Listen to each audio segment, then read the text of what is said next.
Alors vous vous demandez pourquoi peut-être votre chaîne YouTube n'a pas beaucoup de vues ou n'a pas beaucoup de likes. Eh bien je vais vous dire ça dans l'épisode d'aujourd'hui.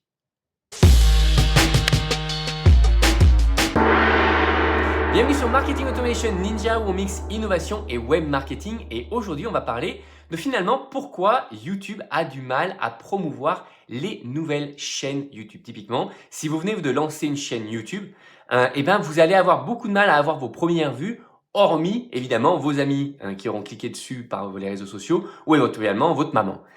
Mais globalement, ça a un peu de mal à décoller et je vais vous dire exactement pourquoi. Alors, je me suis rendu compte de ce phénomène assez récemment puisque en réalité, j'ai deux chaînes YouTube. J'en ai une première que j'ai lancée en 2017 et une deuxième que j'ai dû lancer en 2020 à peu près.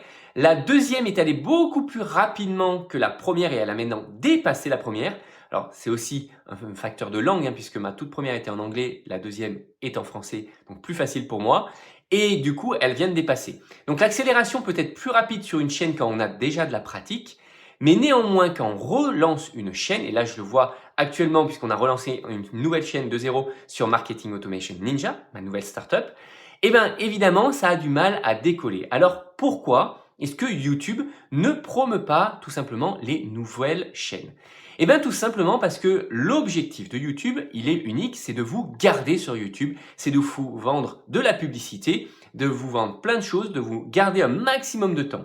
Et si jamais il vous propose des vidéos qui sont pas intéressantes ou qui sont trop lentes ou avec une dynamique qui est pas top, et bien dans ce cas-là, vous n'allez pas forcément vouloir rester sur YouTube et vous dites bien peut-être que je vais aller voir sur Netflix ou je vais aller voir ailleurs ou je vais aller faire un coup de Google pour trouver mon contenu.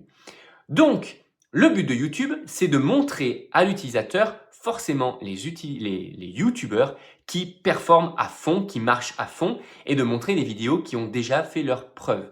Et donc, pour quelqu'un qui va se lancer, le chemin va être assez long avant de pouvoir être identifié par YouTube. Il va falloir publier 10, 20, 30, 50, 100 vidéos peut-être avant de pouvoir être identifié comme étant quelqu'un qui produit un contenu suffisamment de qualité et avec une rétention suffisamment importante. Et ça, de toute façon, vous allez pouvoir le regarder dans vos analytics de YouTube pour voir quelles sont les vidéos qui marchent, quelles sont les vidéos qui ne marchent pas et voir qu'est-ce qui pourrait être amélioré au fur et à mesure. Donc en revenant à l'automatisation, c'est pour ça que automatiser votre édition est absolument essentiel, typiquement quand on démarre. Parce que quand on démarre, il faut produire, identifier les bons sujets et mettre de côté les mauvais. Et pour ça, si vous passez des heures à éditer toutes vos vidéos, vous allez perdre un temps phénoménal. Donc pour ça, si vous êtes intéressé par l'automatisation de montage vidéo et de podcast, allez faire un petit tour sur Marketing Automation Ninja et en attendant, j'espère que cette vidéo vous aura plu et que vous aurez appris quelque chose.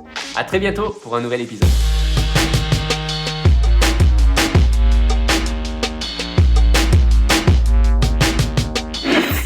Marketing Automation Ninja.